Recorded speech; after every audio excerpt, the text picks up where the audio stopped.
Good afternoon. Thank you for joining us on the Best of Intentions, the podcast of intention films and media. I have today a friend, a writer, somebody who's made several movies. He is a scientist, and that just totally excites me. I love that. But anyway, I'm happy to welcome Drew Henriksen. Good to be here. And I met Drew first at the Long Island International Film Expo. I found out you were a writer, you were a novelist. I know I had written some novels, so I was very interested in talking to you about your books, even though they're very different. And we'll get into all that, but one of the things, I love the fact that Drew is a scientist and he's got a medical background. So when I have questions for my books and somebody gets murdered and I have to know if something's possible, or I want to cast an actor or an actress, but I have to know, could they actually be the child of the two actors that I want to be the parents because eye color and all that stuff? Absolutely. Drew's the guy I call. So, so Drew, we'll talk about your writing. And so you've written several novels that have been published. I have 3 published novels out. 2 of my screenplays won contests and they got published. I don't know if that counts as a novel or anything. Well, it's published work. So. And I was very lucky. The books got a lot of notice back in the day. I would get invited to Icon. Icon oh, wow. was like the Long Island version of Comic-Con. It was bigger than Comic-Con in its height, but Stony Brook doesn't allow conventions on their floors anymore. Mm-hmm. But made a lot of good connections, and hopefully we'll translate it into maybe one day my screenplay is getting filmed. Mm-hmm. I would love to have the novels done I would prefer a series as opposed to a movie, because as you know, you've written novels, there's so many intricate stories that you just cannot possibly cover in a regular screenplay. You got to cut a lot. Mm-hmm. So, a TV series would be phenomenal. Mm-hmm. But so you do a lot of like werewolves and vampires and stuff? Some of my stories, yes. Mm-hmm. Well, my novels, I have dragons, I have werewolves, witches, warlocks, and science. And I thought science, and I actually try to make everything make sense. Mm-hmm. But the main story isn't about them being a werewolf or them being a witch or a dragon or something. It's how that facilitates their personality. How, you don't relate to them as a supernatural being. You relate to them as a person. And you want to see, if their talents, their gifts, or their curses will hinder or help them achieve their goals, and you want them to achieve their goals.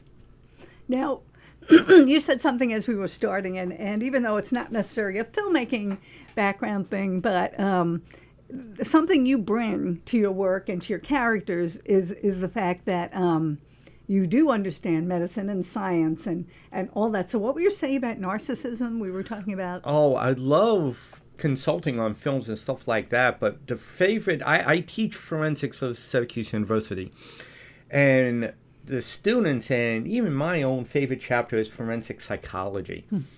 And the very first day of classes, I always teach the students the difference between a sociopath and a psychopath. A psychopath you can see coming a mile away. A psychopath does not realize what they are doing is wrong. Mm-hmm. They might honestly believe that giant petunias from the planet light bulb might be, and if you ask them, they won't answer honestly. The sociopath realizes what they're doing is wrong. They just don't care. Wow. They make up their own universe. A narcissist, which isn't quite at the same level as a full-out sociopath, they're in their own world. They're in their own universe. You cannot do anything wrong in your own universe.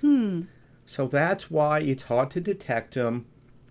A polygraph, a lot of times, they'll come up as telling the truth because in their own minds, they're telling the truth.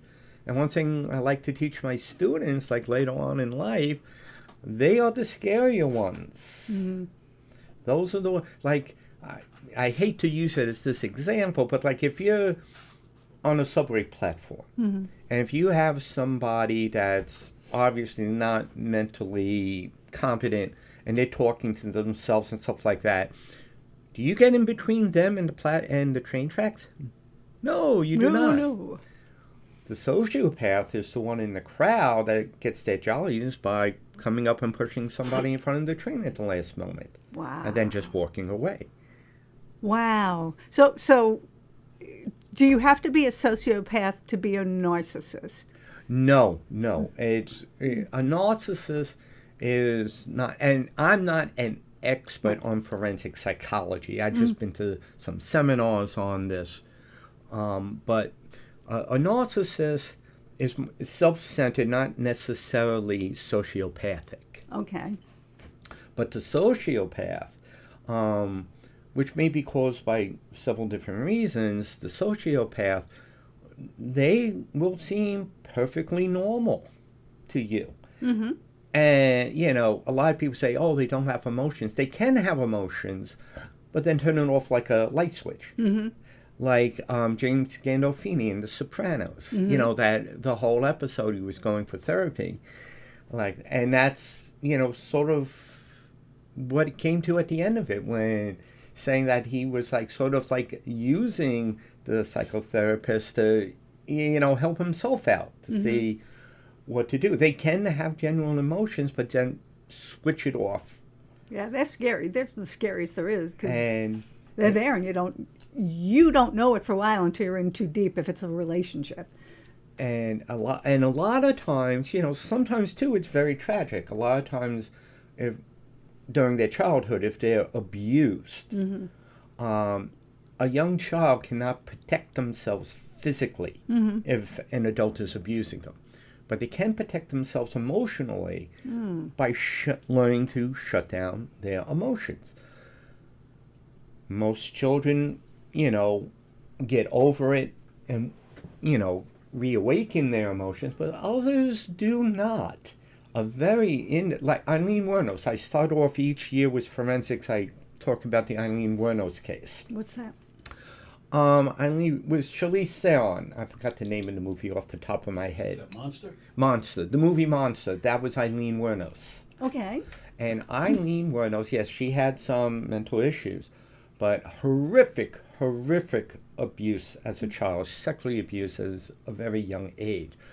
And she basically just shut everything off. She was a sociopath with psychotic tendencies. Mm-hmm. But a lot of times, like the Iceman, Richard Kuklinski, the hitman, once again, as a young child, victim of child abuse, beaten by other children. So what does he do? He just shuts everything off. He grows up, and to this day, I still think Tony Soprano was based on Richard Kuklinski. I don't know for sure. But, just turn off emotions like a light switch. Which really is good fodder when it comes to writing characters. Yeah, now this is different because I'm trying to think if my character was a sociopath, and it was kind of loosely based on somebody who, I'm not going to say was a sociopath, but was definitely a narcissist, no question. And so I use a lot of lines, that the person would use. And John, it was a movie called The Only Woman in the World. And the reason for that is the fact that that's one of the lines that he would use for everybody, whether it was a friend, whether it was a lover, whatever it was. He would always get by with women, especially women, because he was very charming and very smart. But he would say, you're the only woman in the world I can talk to. You're the only woman in the world who could ever understand me. And, Ted Bundy. Oh, my God. And so believable.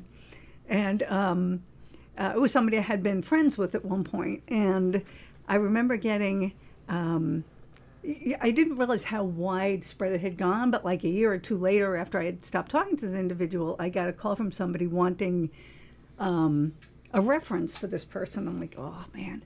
So I said to her, well, can I ask in what capacity?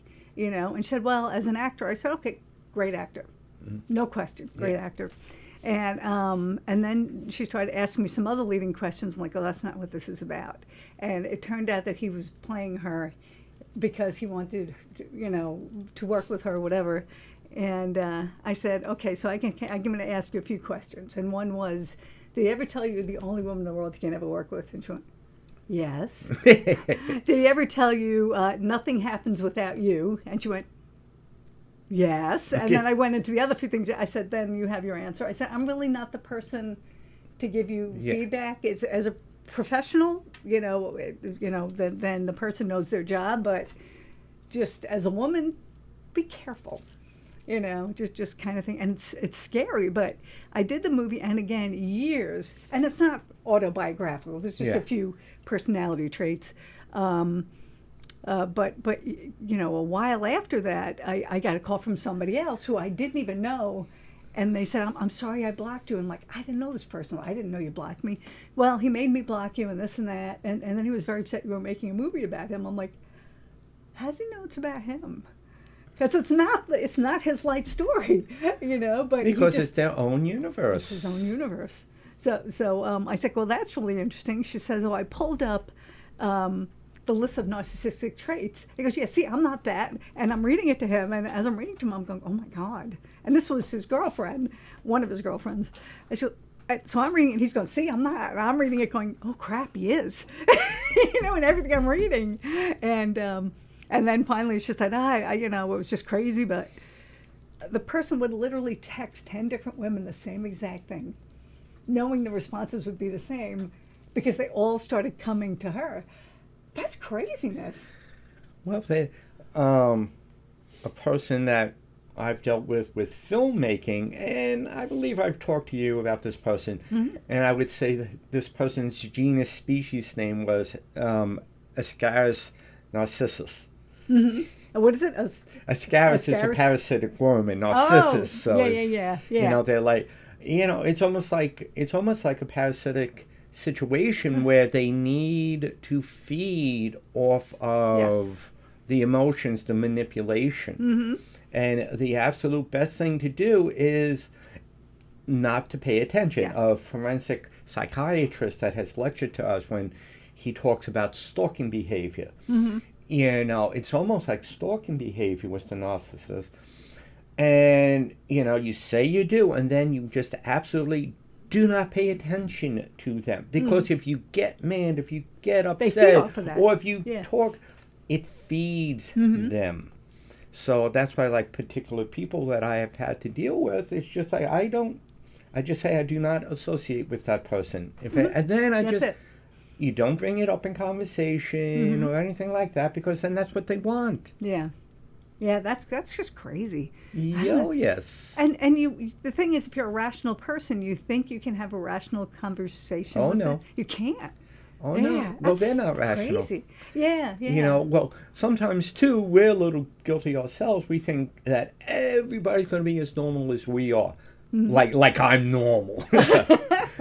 Ask my students on that one. But, we always think that other people are the same level as we are when it comes to understanding things and stuff. And no, not at all. It's kind of scary out there, actually. No. Do you think if somebody, now I know you're not an expert, but can somebody like that kind of narcissistic behavior, maybe just touching on sociopath, can they change? Yes. Okay. Yes. I've seen some studies that says like yes that they can, but they need therapy. A great YouTube film documentary is a couple of years old now. Go to YouTube and type in "Child of Rage." It's a documentary about this little girl named Beth. That's not her real name, but she was a child. She was like 6 years old. Sociopath. She was stabbing her brother in the middle of the night, killing animals, and like the background I was talking about, she was a victim of child abuse by her biological parents, got adopted by a minister and his wife, and they noticed this horrific behavior, so they sent her to therapy, and and the best ending to this documentary is the little girl was crying, which shows empathy. And now she's a nurse. She's like a charge nurse. But if you go to YouTube, look up Child of Rage. Yeah, remind me later. And then I will. I want to watch that just because it's It's fascinating. Interesting, yeah. Fascinating stuff. You know, the funny thing is after I made the movie, I opened up an LLC for it, and then I realized I could have put that in with my other film company, and then use Only Woman in the World for my non-union projects, because I do both union and non-union. And I realized that, oh my God, but if it's going to cost me a few thousand to change the name, but if I don't change the name and my company's the only woman in the world, is everybody going to think that, oh, she thinks she's... They're going to think I'm the narcissist. So I'm still kind of playing around with that going, that doesn't sound right.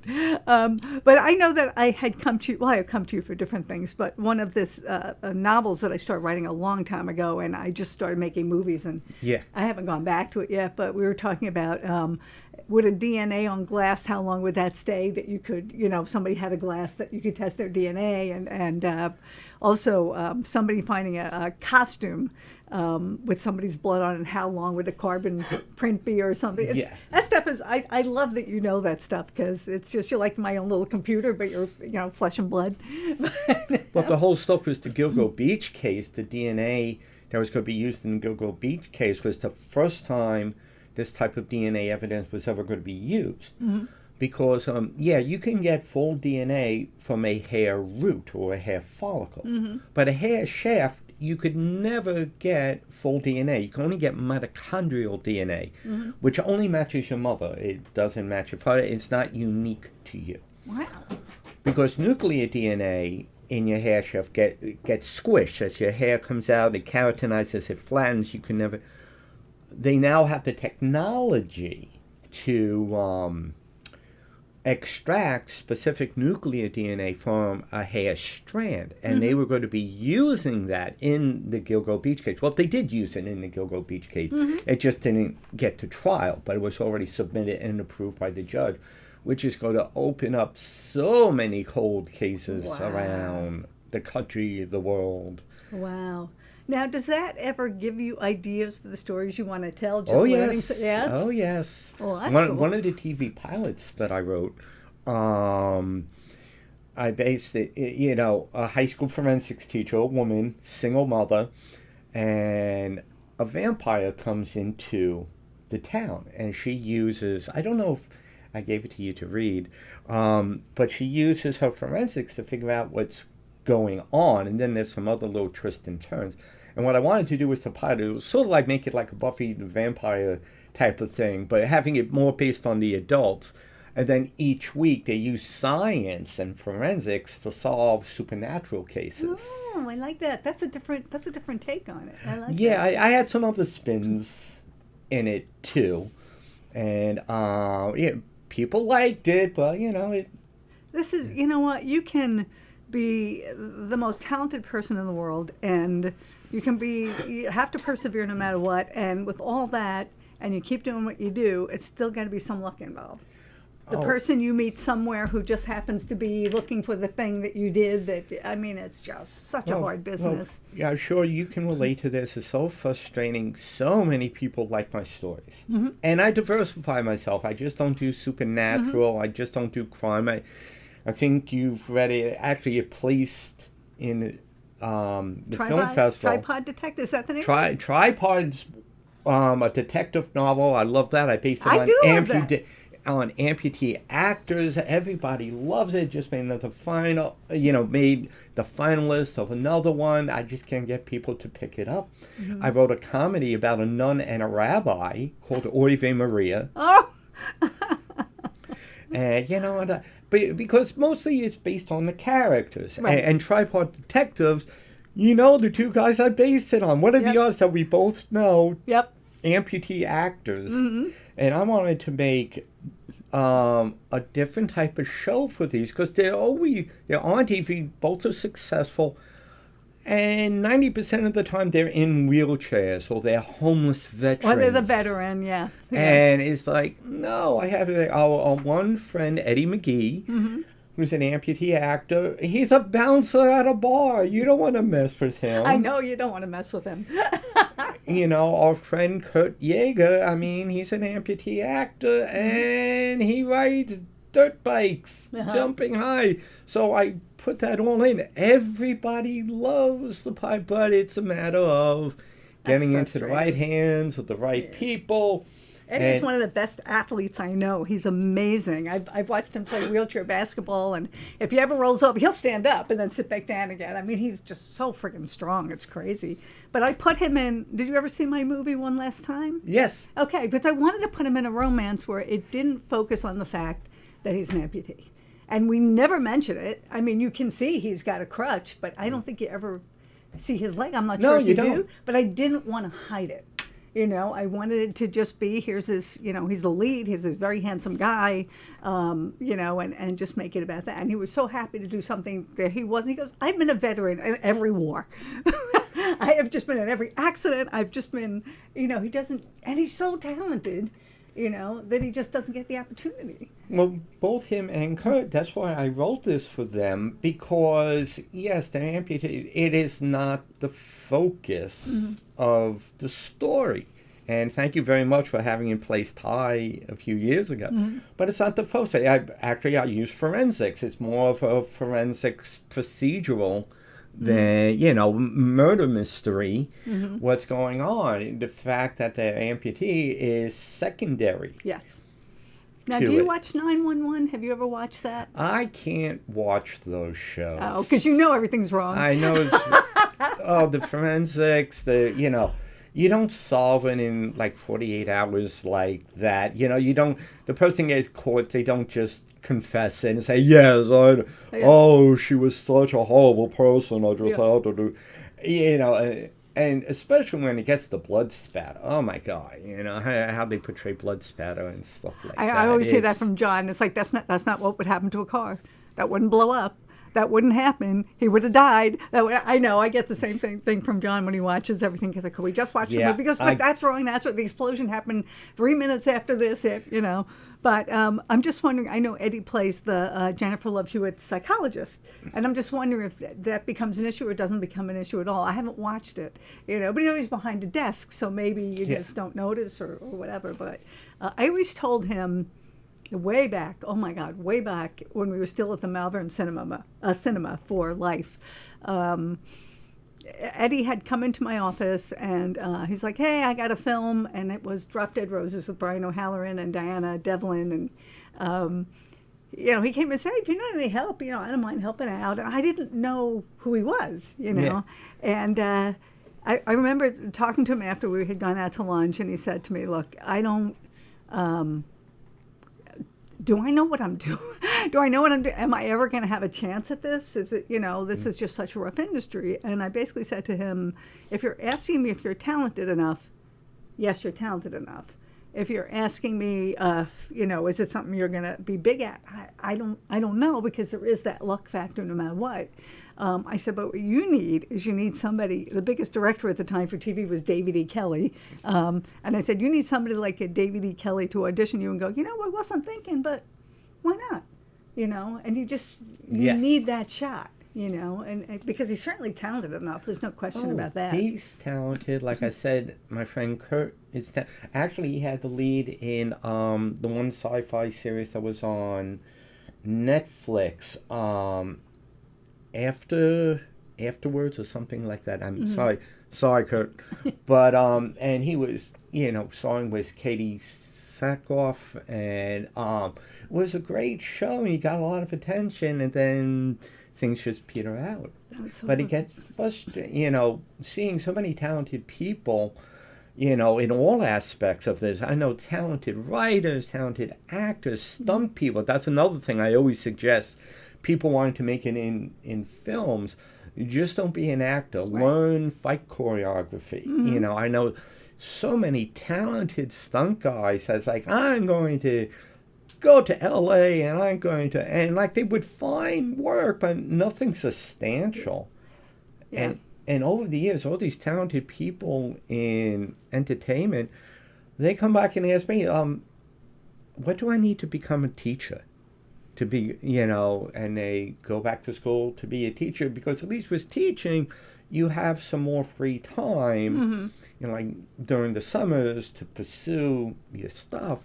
But so many talented people, and they just can't make it, and it kills me because, not to degrade other people, but like I see some of these movies on streaming services, and it's like they're horrible. But yet there's all these talented writers, actors, stunt people. They want the formula. When I was trying to look for a distributor for Waitlist, A Love Your Story, my latest feature, I was approached by a bunch of people, and I always ignore them because most of them don't do anything for you. And then I found one sales agent, and I looked up his catalog, and he had a director I know that's had some movies we've had in the film festival that are very good. So I said, what do you think of this guy? And he said, I've made money on all my movies. I'm like, all right, okay, I'll consider it. And I got my lawyer in charge with him, and we were trying to work it out. But I realized he didn't even care about the movie. He just wanted to know what names do you have. Yeah. So in other words, it doesn't matter how good the script is or how good the movie is, but if you have one of those names in it, they'll take your movie. And I'm like, well, that's creepy. Yeah. You know, but, and there's people certainly that do that, but I realized at the end I decided not to go with them. We were in negotiations with a distribution company that handled some names with, some films with bigger names in it, and everything is, you pay them gross. You pay them a percentage of gross. So meanwhile, I'm paying you this percentage, then that percentage, then this percentage. I get the net, but I have to pay the marketing fees. I'm like, I'm basically your indentured servant. And I decided not to go with them. I just, basically fired them all. And I decided to go with Indie Rights, which at least there's no marketing expenses. They do all the QA and they absorb it. And they, it just seemed to be a better fit. And it became a spotlight film on Prime Video, and now it's on Tubi and Google Play. And so it's doing the same stuff. And there's still quite a way on its journey, but to go on its journey. But basically, you have to. All they want is these few bankable names, and even if there's somebody who haven't done anything in a long time, they're still considered, bankable, and it doesn't matter what they do. That's heartbreaking. And also too, it's hard. I've seen this. I'm sure you've seen this too, and John has seen it. These people who they come up with a great script. Mm-hmm. They have the few great people, and they have money saved up. Mm-hmm. So they invest all this money into this small independent film, and unfortunately the tapeworms come out. Like I was saying before, Ascaris narcissus. Yeah. All these parasites come, and they say the right thing. One big, be careful, a lot of these people, they're going to say exactly what you want to hear. Yes. Because they make their money from you giving it to them. Yes. You're thinking, and they have all these credentials. I always give people advice. You might have met the person, you might have gone out for beers with them, they might be a great person. Talk to other people who know them. Who have not necessarily know, but have used them. Yes. And because there's some people that I warned other people about.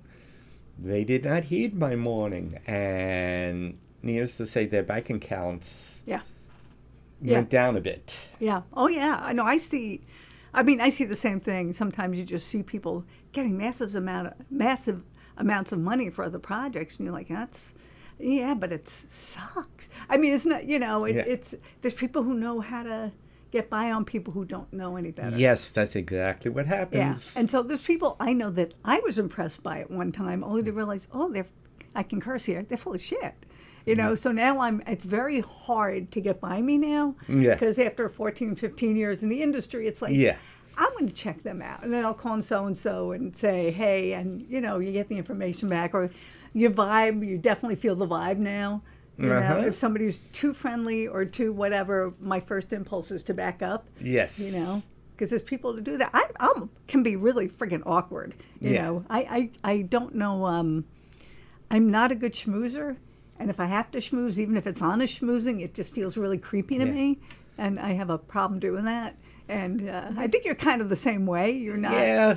You're just straight up front. This is how it is. Yeah, I'm very well. almost 30 years of teaching, I've learned to be very, I don't let people get away with stuff. I always give people a chance. I always give somebody a chance. Mm-hmm. But if they don't take advantage and they continue doing the same thing, then that's a big red light. Yeah. And, and as I was saying before, I don't yell. I don't diss them or anything. I just... Distance yourself. I just don't talk to them. Yeah. Yeah, no, I totally get that. And this industry is, what I say to people sometimes is you are in an industry of illusion. Mm-hmm. So you have people trying to create their own illusions, and if you don't know any better, you're going to look at this. I mean, I honestly don't know almost anybody except for like the Terrifier guys, I don't know anybody making money in this industry. It's somebody I know who was a big AD back in the day, worked on a lot of huge films, really good filmmaker, put $100,000 of her own money into her movie, and over 10 years, she's only gotten back $15,000. So it's not, the industry model is not made up for us to make money.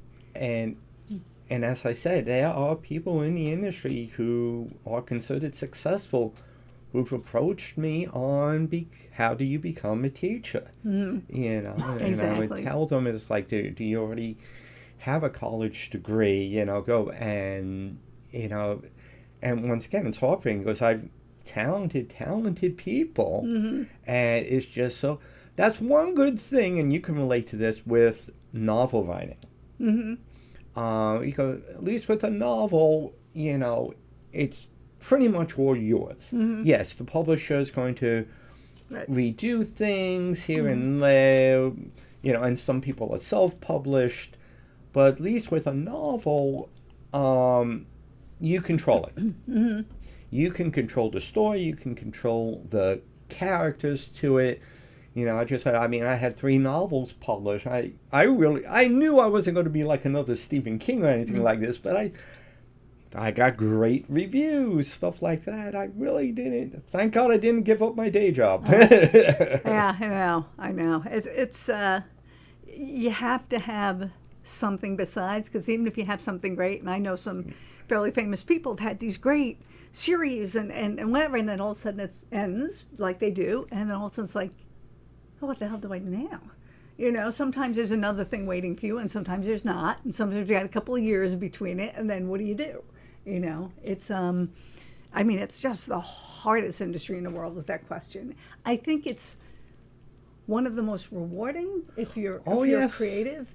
I'm never going to stop making movies, but what movies we make, will depend on the money we get and what we have and what we can pace out. Mm-hmm. The feature that I'm working on now, Yuletide, with Michael Fedeli, his story is based on, he came up with a concept. That's a long story there, but he kind of got, one of his ideas got stolen completely, which was really heartbreaking for him. It was somebody he knew, but I said, you know what, give me another idea, and then just give me the idea and then shut up. Leave me alone. Mm-hmm. And so he gave me an idea for Yuletide, and I said, okay, that's it. And then I'm writing the thing, and occasionally I will ask him, okay, if I wanted this to happen, is this something that could happen? And then he'll come back and give me cases where something like this did happen. Because I want to make sure no matter how fantastical it is, it's possible. Mm. So he is great. Even last night, we decided to rewrite one of the characters because John was feeling, even though it's kind of cool, it just doesn't make sense. It's a student, actually a homeless kid that was trying to get into college, and he figured if he could get in earlier, he could at least have some place to live during the semester. Yeah. But the way I wrote it, John's like, yeah, but I wouldn't buy that. I'm like, all right, well, let's change him to now a homeless veteran. That's something I know I can work with. So I would go to Michael, okay, what war was he in? How old would he have to have been? What is his problem? And I'm like, great, now don't talk to me again. And now I'll build the world around, this one character.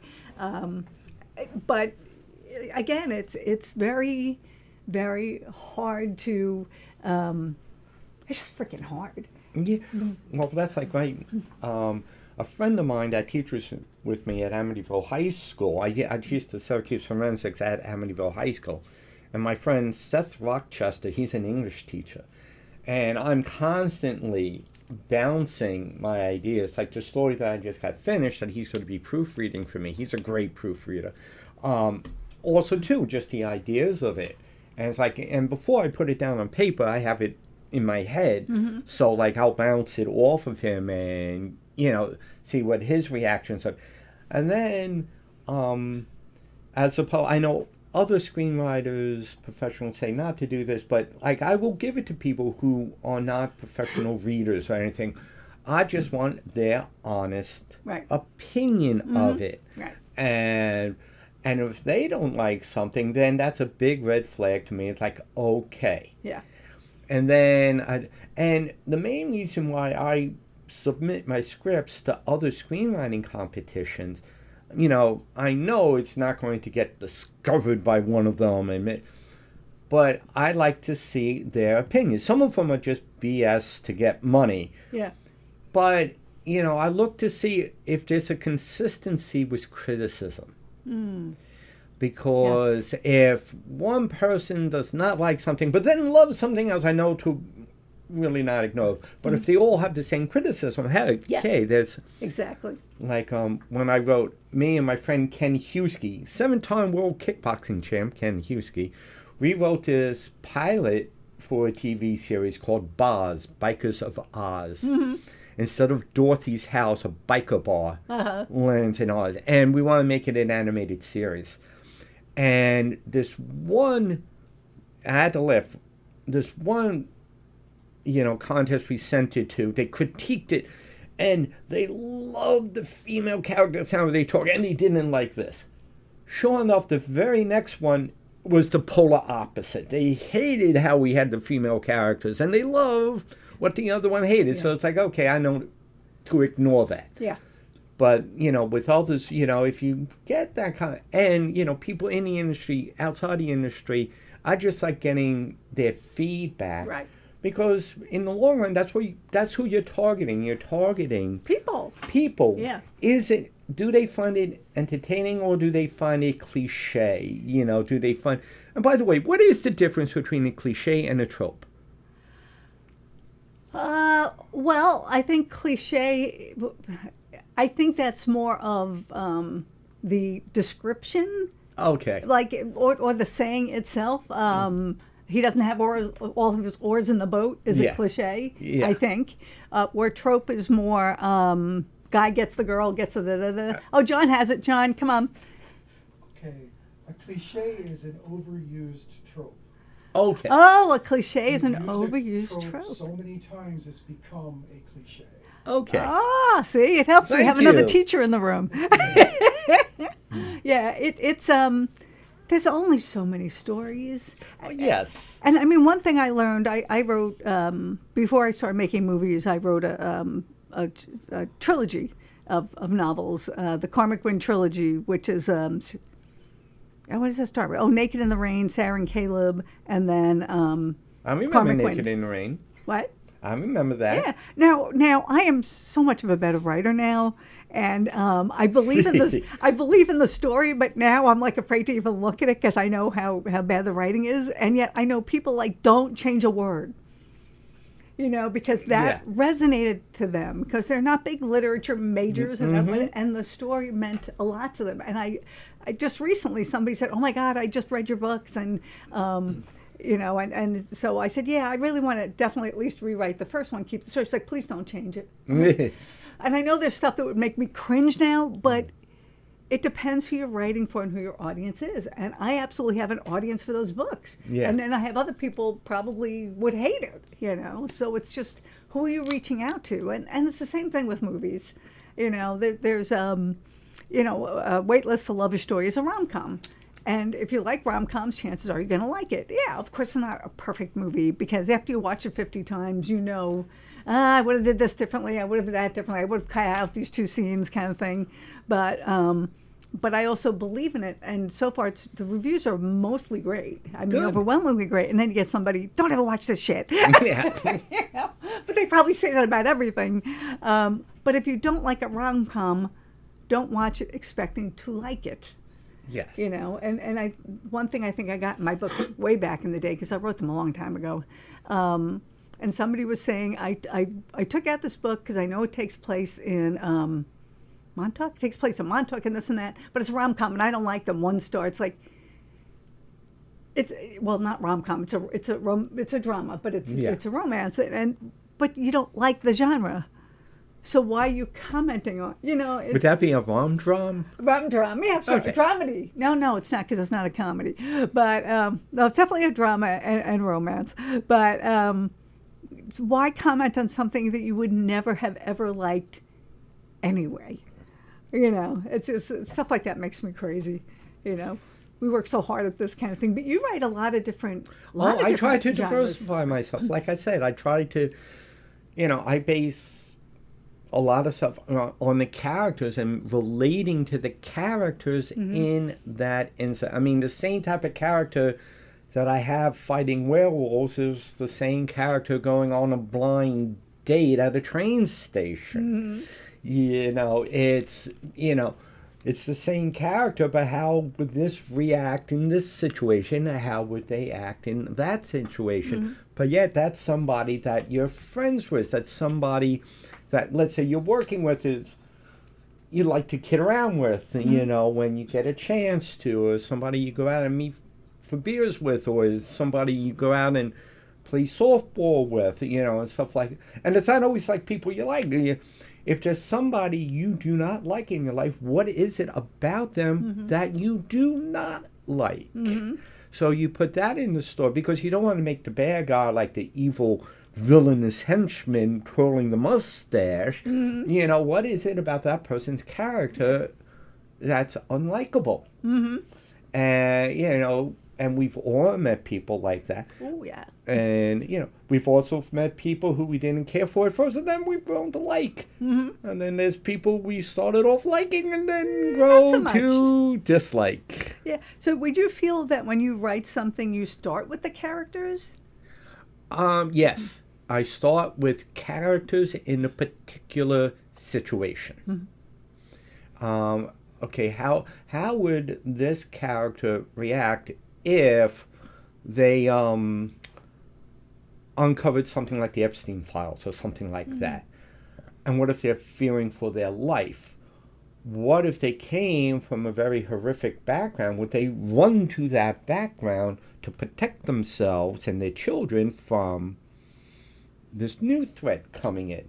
Yes, it's that, but it's the character, it's the mind games going, how would this person react in that situation? Yeah. Can you relate to that, or would you think that's a horrible choice that they make, only to realize later, well, maybe I would be making that choice? Yeah, so I mean, I do a similar thing. Yeah. And what I get inspired a lot as far as my movies is I get inspired by the actors. If I meet an actor and it's somebody who I want to work with, I'd be like, okay, well, who would they be? Yeah. So it's not necessarily based on their actual personality, but the type. Yes. Or do I want to make them use that actor but do it completely against type? Because how fun can that be? So that's one of the things I love about writing screenplays and then making the movie is the fact that I will always sit down with the actors. And sometimes, I mean, I can bring this up about Tara Westwood, who is phenomenal. She's absolutely wonderful. She's in Waitlist, A Love Story, and she plays the mother of the lead character. So for her scene, she would call me. She's like Bobby Classy. They would call me every day or whatever going, hey, but when I say this, do I mean that? And Tara would say, well, I don't think she would say this, though. I think that... And then I'll say, all right, well, let's try it. Let's see how it works. And there's one thing that's actually gotten some comments on that she added, because she's talking about her son who is sleeping with one of the neighborhood mothers. And she's flipping out. But at one point she says to him, how long was this going on? Because in her mind, was this happening when he was a kid? And he doesn't even get what she's talking about. He's like, oh, God, no. Yeah. But she said, as a parent, I would ask that because, even though I didn't notice anything 15 years ago, how do I know nothing happened? He's like, oh, God, no. It's just he always was in love with this woman, but in different ways. As a child, she was like, a fairy princess. It's pretty, and then as an adolescent, she was this hot mom. And then, as a young man, she's just this incredible adult. But he's always in some way. Yeah. But in her mind, and I'm like, that really should be brought up. And people bring that up and thank you for that, because that's just very realistic. I don't like to do people running off into the sunset, unless there's a wolf chasing them or something. Yeah. There has to be a reason for everything. Right. And there has to be a reason, and you have to relate to it. And it's not just you, the person that loves seeing, like Smokey and the Bandit, great, one of my favorite movies. Do I go for intellectual inspiration? No, it's a fun I know that, but movie. it's a fun movie. Yeah. Then you have something like Silence of the Lambs, which is, both of these movies, they're great. They're different. They appeal to they appeal to different people, but yet, you know what? Everybody seems to like them. Yeah. Because it depends what you're watching. Like, I also write a million different genres. I write everything. It's whatever appeals to me. Yes. What do I have this cute little story or this really dramatic story, and I just want to do something different. So we went right from Waitlist, a Lover Story, which is the rom-com, to the lead actor, Travis, finding out John was an actor and going, I want to do something with John. What can we do? He goes, let's do like Good Will Hunting. I'm like, no, we're going to do something a little darker. And I wrote the story of this kid that, this young man who had been so broken as a child because his father abused him physically. Yeah. And so, and the father uses religion, but then the question becomes, is the father even really religious, or he's just using it, because he can torture his child with it. And he has to, his marriage is falling apart. He's a former heroin addict, and even though he's become clean, he doesn't know how to relate, and he still has PTSD. And so then it's, she basically says, if you don't face this, then it's just going to kill you. You have to deal with it. So it's him confronting his father, who's played by John, who's just the evilest person on screen ever, because he never has to raise his voice. He's just got to look at you with those cold, steely eyes and throw the religious verses at this kid who's trying to explain, I'm a good person, and he's like, how dare you, deem yourself worthy and all this other crap. But that's really dark. And what surprised me is showing it at film festivals, the amount of people who've come up to me and said, I've had PTSD, and that's exactly, even though it wasn't that physical abuse, I go through that, and somebody else saying that I was a victim of religious abuse, and that, to me it was just something cool to do because it was just dark, and I love to see actors get down and dirty and do what they do. But my short script Afternoon, I don't know if you ever read it. No. It's only 9 pages, but it's getting a reading at the Sayville Film Festival. It's only 9 pages, but it's very, it sort of blindsides you, but it's about PTSD, and unfortunately it's something that people relate to. Mm-hmm. Yeah. And I'm always amazed. That's kind of the best thing is about showing your films on screen is when people go, hey, that happened to me, or hey, I never saw. A couple of guys, just for an example, it started out as a series, and we decided to film some more, cut it, and turn it into a feature. And it's an LGBTQ series with Lucas Hassel and Sal Rendino. And when we showed it at a couple of places, and we showed it upstate at the Image Out Film Festival, which is one of the hardest to get into LGBTQ film festivals. Now, it's a film for everybody. It's a story about second chances. A man who was married and had kids and gets divorced, and his wife never realizes because deep down inside he was just gay, and he tried to do what he felt he should do, and then he just couldn't anymore. He was just getting depressed, and so John and I showed it into this huge auditorium of mostly middle-aged gay men, and we're like, they're either going to love it or kill us, and I don't know, So we're having the screening, and people are laughing in the right spots, and people were engaged. It's like, all right, we might survive. And the director of the film festival, Michael Gamella, who was such a kind soul, he died a couple of years ago. He had this huge Q&A for us on stage. They brought up couches. We're up there for about half an hour, just us. And the questions they asked were awesome. One said is, do you have a cultural consultant? Because obviously I'm a straight white woman who's married, and I said, yeah, we have 3. We have a 30-year-old male, a 40-year-old male, and a 50-year-old male when we did it. And they were very happy with that. So they saw that, we wouldn't inadvertently say something that wasn't correct or inappropriate. And And then some gentleman said, and this one touched me a lot, he said, thank you for this, because this was my story. He said, and you don't see gay films or LGBTQ films where there's not the history of experience like this. I didn't have a history of, everybody going to clubs, and I didn't have that because I was married. And so to be represented, it means a lot to me. Thank you. And so then you're like, all right, we did the right thing. High five. And I was like, but you want stories that can touch people and reflect what people go through or entertain them. It doesn't have to be, Well, it's funny, somewhat related to that. My third novel, Dragons in Science, the main character I had as a female scientist. And there's some particular reason, I wanted some. And years later, I was told, wow, this story is very high on the Bechdel score. Have you ever heard of Yes, of course.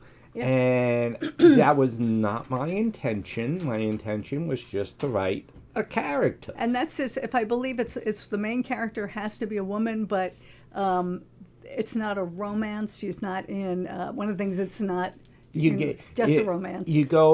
If it goes more than 10 pages without mentioning children, marriage, or housekeeping, it gets a high score on the Bechdel score. And when I wrote this character, it was not my intention to make it different. Or it's like, no, it's just the relatable character. And little did I realize, and years ago when I wrote Ave Maria, I had my Jewish friends read it to make sure I'm not doing anything offensive, and I'll always do that. Yeah. If it's a community or an ethnicity that I am not a part of. Yeah. The ironic thing is, years ago when I wrote the Brooklyn Christmas story, people didn't realize that I'm Italian. My dad I did not know you were Italian. My mother is an Italian from the old country. Oh, wow. Brooklyn.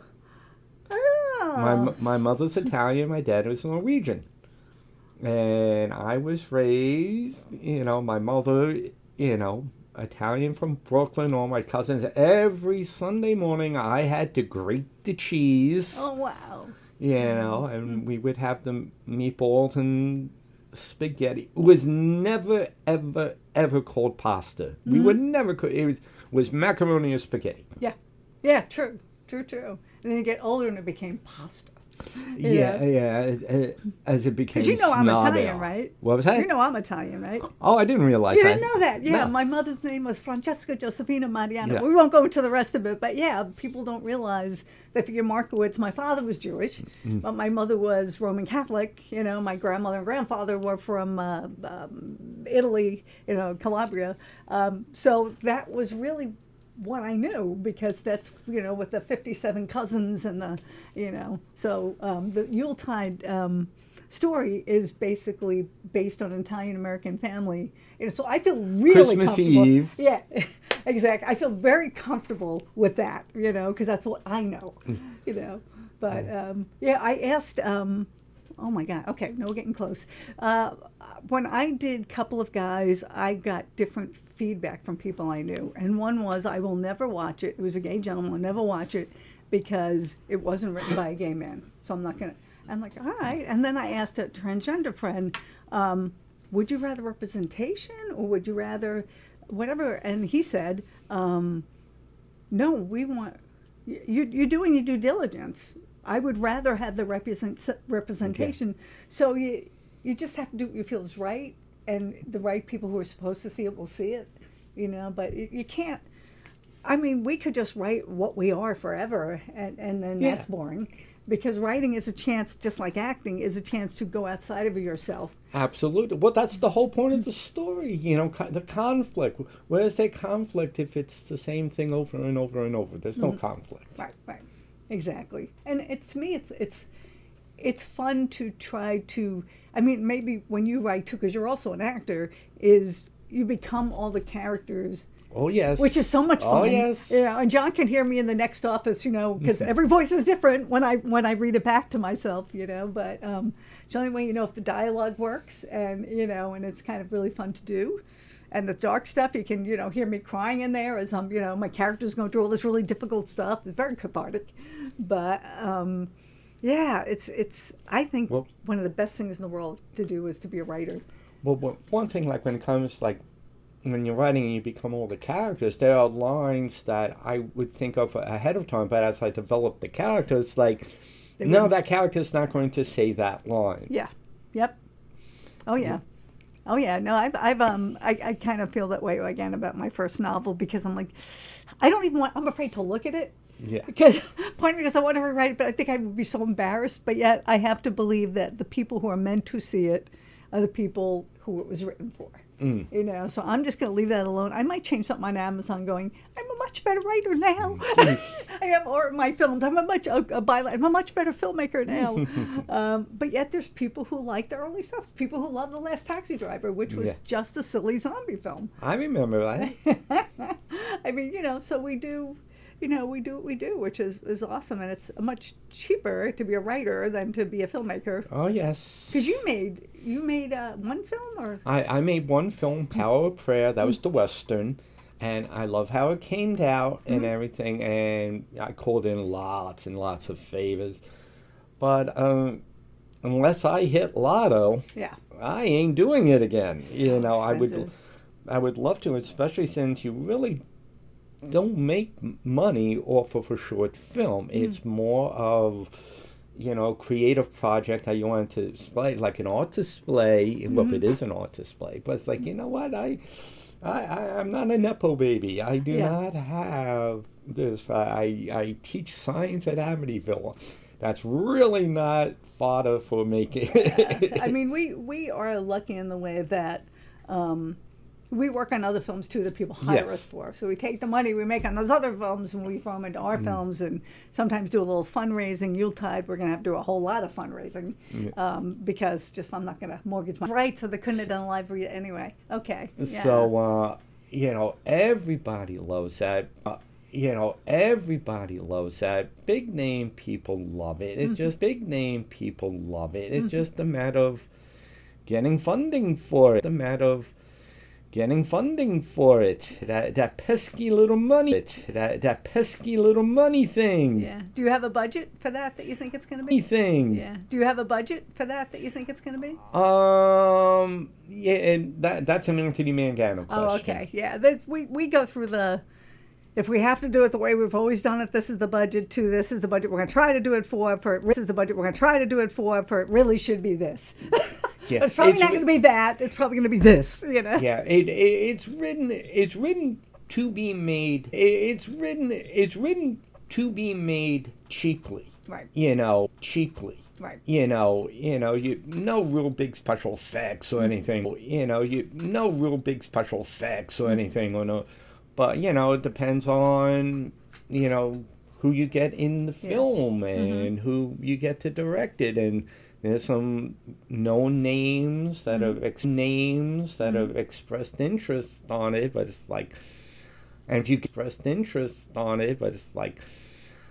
get the names, then maybe you might get the money. But if you don't have the money, you don't get the name. I know.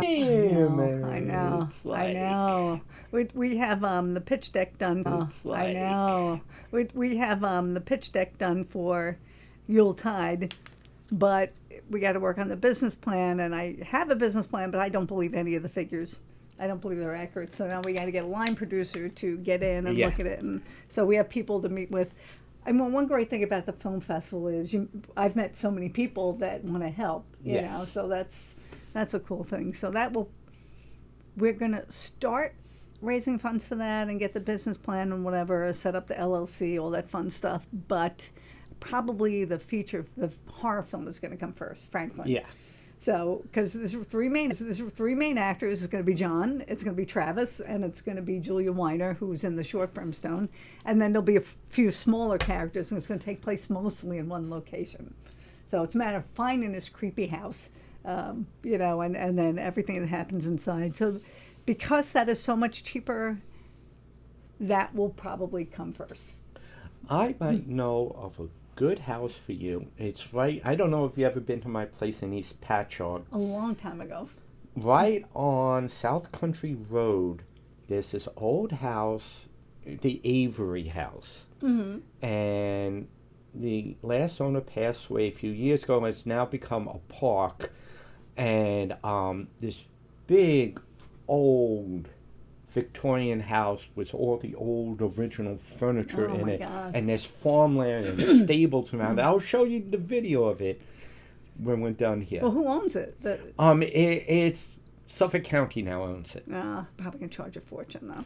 See, the whole thing is it's got to be somebody who's like, yeah, we'll go away for for a couple of weeks. Here's take a check, and it's reasonable but not it's inexpensive. And, so it's kind of, we do have a place to look at because we had to do some ADR for From the Embers, which is a feature that we're doing, and I looked in the basement. I had to go to the bathroom downstairs, and the basement's unfinished. I'm looking around going, oh, this is gold. Yeah. So I have to take John to scout it because John used to build sets and just say, can we build, do one floor in one day, come back a couple weeks later, and build the second set of things. And maybe we can do it right in Freeport, which would be freaking awesome. But and then use an exterior somewhere else because you only need the exterior for like 10 minutes. 10 minutes of filming, which is a day or two. But talk to a real estate agent too. Yeah, that's probably a good idea. So that's that. But we actually talked so much that we're out of time now. But I want to thank Drew Henriksen for joining us today. Drew Henriksen, that I know is now half Italian. I didn't know that. And who now knows that I am, and he didn't know that. But if you have, Drew is an actor, and he's a writer, so if you're looking for some great scripts, and he does a variety of them, if you are interested in talking to somebody about the science and forensics and whatever, he knows all that stuff, and I use him quite a bit. And if not, just say hi. How can people find you? Well, if you go online, if you type in my last name, which is a weird Norwegian spelling, Henriksen, the same as Lance Henriksen. We're not related. But if you type in Henriksen, and if you type in dragons, and it's like my novels come up, my 3 novels, Dragons and Wolves, The Dragon and the Detective, and Dragons and Science. Reviews of them pop up and stuff like that. My one short film, Power of Prayer, is up on YouTube. If you type in Power of Prayer, Henriksen will come up. And if you type in Boz, B-O-Z, Bikers of Oz, me and Ken Hughesky, or should I say Ken Hughesky and I, we even have a short trailer. We used AI, but we have a short animated trailer of Boz of the biker bar landing on the Wicked Witch. Very cool. Okay, well, thank you for watching us today on The Best of Intentions, the podcast of Intention Films and Media. I probably talk way too fast, so I apologize now. I get excited, and I do that. But thank you, Drew Henriksen, and watch us next week. We're putting that together now, and thank you.